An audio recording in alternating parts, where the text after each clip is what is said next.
on Sunday, Tenet, the best Chris Nolan film. Before I get ahead of myself, I will start with the synopsis. And this one is an interesting one because I feel like the synopsis, it's not so much important what happens in the film, but what the film is about. And the way the two of those intertwine is where the real beauty lies, and where I'm so disappointed that people don't appreciate the film for what it is. And for the synopsis, this is a very difficult one to condense considering how high concept it is, and I can go into a few different directions in this, in the sense that there's so much that happens, and I can go very top level, maybe a little bit drilled down to a specific point of the film, but the way I would probably sum up, it's a film about people from the future deciding to destroy the current generation because of the damage done to the world, and this involves a secret organization. Russian billionaires is tasked to gather an algorithm to destroy the current generation, and there is a group of people, basically they try to stop them. And I was about to go on so many different tangents because where do I even start? I think I should start with 2020, which is when this film came out, and people were not ready for this film. This was a difficult time after COVID. I think in the future, people grow to appreciate it, and it will end up being like a funny turn of events considering how the film is about the future generations trying to destroy the current generation for not appreciating the planet enough. And this is probably going to be the case where our children are going to be like, you got this amazing film from Chris Nolan that could have shaped his career for the future, and you did not allow him to get too crazy. Which would, honestly, I wish we could live in a world where some of Chris Nolan's more weird sensibilities that are explored in this film would have been given free reign to just keep on doing that for the future, instead of then being maybe pushed back inside the box a little bit, is the way I would say. And what I mean by this specifically, this is a postmodern blockbuster. It's almost like a James Bond film. I think there were some discussions about, what it would be sick if Chris Nolan would have done a James Bond film. And this is essentially something of a postmodern James Bond film, because it is a spy film, but instead of having to rely on the usual iconography of what Bond usually is like, even though we had some of that reevaluated with the Daniel Craig films, but this goes even more, considering that the main character of the film is just called a protagonist. And so within that, it's a story of a protagonist becoming the protagonist. This is where, with Tenet, there is 3 or 4 specific thematic elements that the film explores beautifully through action, through what happens in the film and what it represents, rather than having dialogue spoken at you to exposition dump the theme on you, even though the film maybe does that a little bit, whatever happens, which is a faith in the mechanics in the world, but it's not an excuse to do nothing. I've seen this several times throughout my life, and with each time, I've grown to like it more.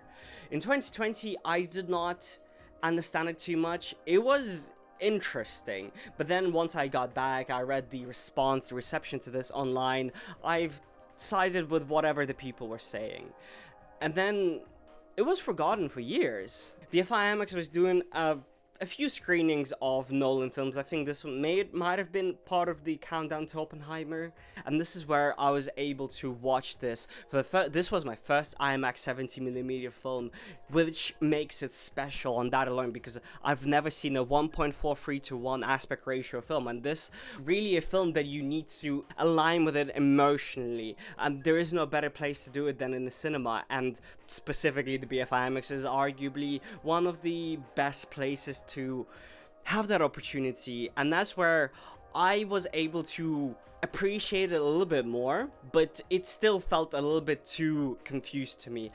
I remember they were showing a few more times, and this was a limited engagement, I think 1 or 2 weeks, and this was in the BFI IMAX and across some other American venues. During that period, I watched it maybe 3 times, and with each time, my score ended up going from essentially a 3 out of 5 to a 5 out of 5, and it becoming one of my favorite films of all time, which it still very much is, because there is nothing like this. It is such a distinctly unique piece of filmmaking, is such a work of art that is underappreciated, and I think in the future it will become appreciated. And I hope that with me making this specifically, it will lead to some people to reevaluate what this work is and provide something of a framework in terms of how to even approach this film, because it pulls some people in different directions. And with the high concept premise of it, you can be caught up in trying to understand the mechanics of the world instead of trying to understand the themes of the work, because that's where maybe you can criticize Nolan here for maybe not reining in some of his expository tendencies. You may feel like you need to understand it, but the film does state in the beginning, don't try to understand it, feel it. And what you really should feel is that there is, I think, 3 main thematic anchors, or 4 or 5, I could maybe go a little bit more in there, that make this film so amazing in my opinion. First of all, John David Washington, his whole character, he is such an interesting presence in the film, considering he doesn't have a distinct personality in this film. He seems like such a blank canvas, and that is the point. I don't think this is a comment in terms of maybe him not being that good in terms of acting, or Chris Nolan misdirecting him. No, I think this is very much the point, which is why he doesn't have a name. He's just known as the protagonist. And this is a story of a protagonist becoming the protagonist. How this man embraces his destiny, in a sense. Destiny that is not yet known to him, but believing in the mechanics of the world. What is fate and what is destiny? How much of the choices we make, or we think we make, or will make, are already pre-written. That is where the story sort of lies for his character in particular. And he's not the most interesting character in the film, which is interesting how we have a protagonist who is the least interesting character in here. But that's not to say that it's just poorly written. I just think that is one part of the puzzle, one part of the algorithm. What's more important and interesting is, I think, Kat's story. And it is so sad that in the release, I remember hearing a lot of criticism directed at Chris Nolan specifically writing in a damsel in distress and still having to rely on that as one of the motivational factors for the story. But that's not what the story is about. Here also, it's a story about her taking charge of her destiny, and the beautiful aspect, and by the way, now we're going full spoilers, and in a sense, normally I would say maybe click off this if you feel like me already, however long this video is going to be, if you feel like, okay, this dude clearly loves Tenet enough to go on a 20-minute manifesto, probably, this is my guess by the way, I don't know what the final runtime is going to be, 20-minute manifesto saying how great Tenet is. Maybe there is something good to it, but also this will provide a little bit of a framework for you to maybe reevaluate the work. And the beauty in Kat's character arc is that it simultaneously happened already, but it hasn't happened yet. And it's the jealousy of the potential at the core of us, where she's jealous not of a different person, but of herself in the future that she's not yet aware of. Non-spoiler like exploration of that, because how, if we put it in the context of the film, is that she explains how she was jealous of the woman jumping off that boat without knowing that it's actually her from the future going into the past. And within that is so amazing, because the film technically explains the whole theme in the beginning without you actually knowing how it's all gonna tie back. And this is where I think some rewatches make this so interesting. It's almost a little bit of a puzzle box to put together, because then you see how masterfully it's actually written to go back on itself. And maybe this is the high concept level that most people expect from Nolan, and it's no different here. But whereas with other films, they neatly tie themselves back together with some exposition dumps, whereas here it does leave it some of the work to do for the audience, and clearly shows that the audience is not ready, and especially after 2020 they were not ready.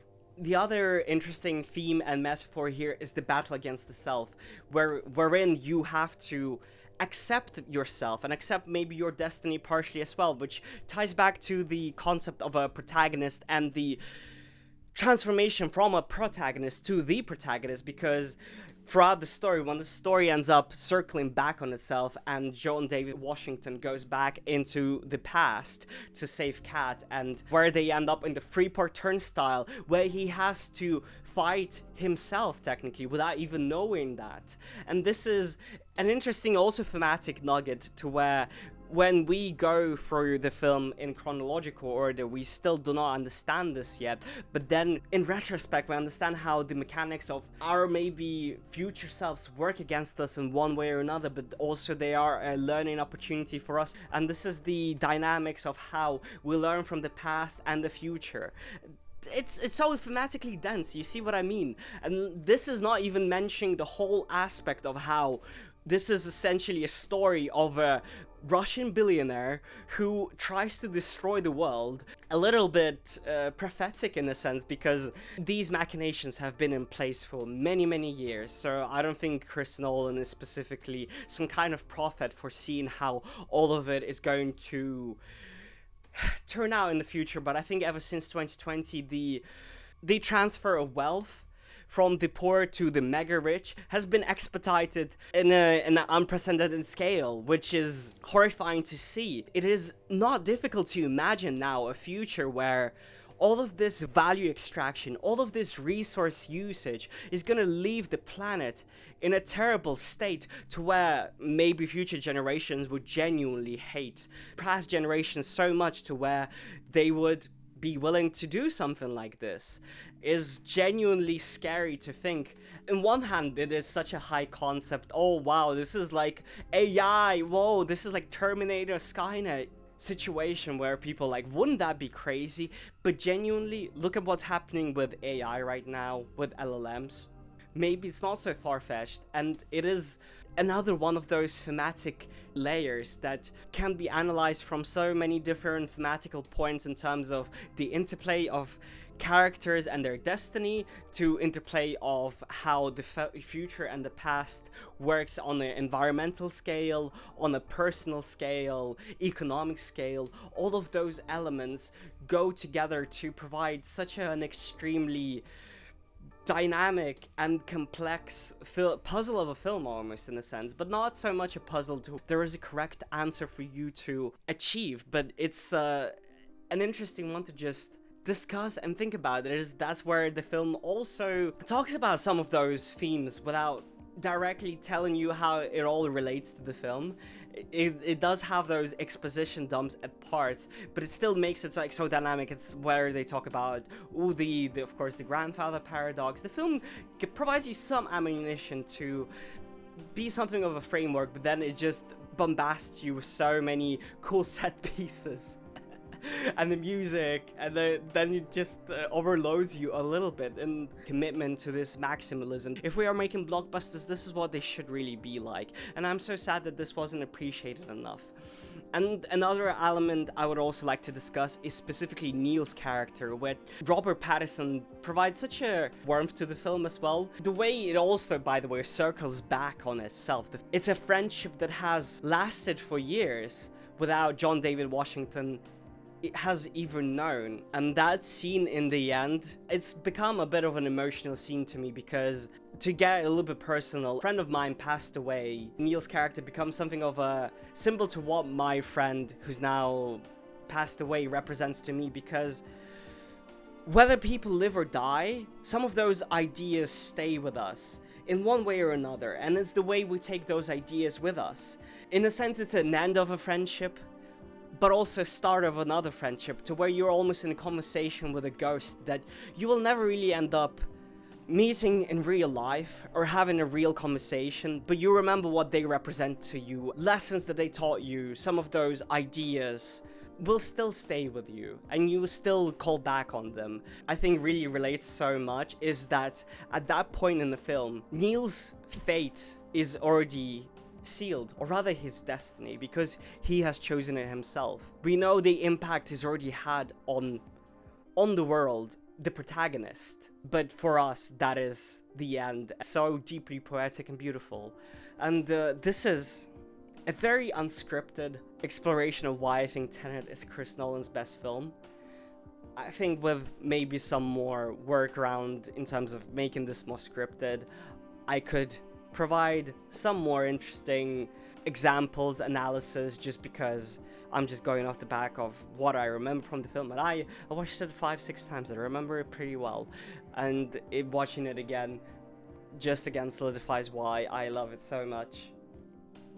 And yeah, and I hope this maybe influences one of you to revisit Tenet and appreciate it the way I do, and hopefully you enjoy the Odyssey as well. I hope that Chris Nolan maybe returns to some of these more interesting ideas again. Thank you for watching. See you in the next one.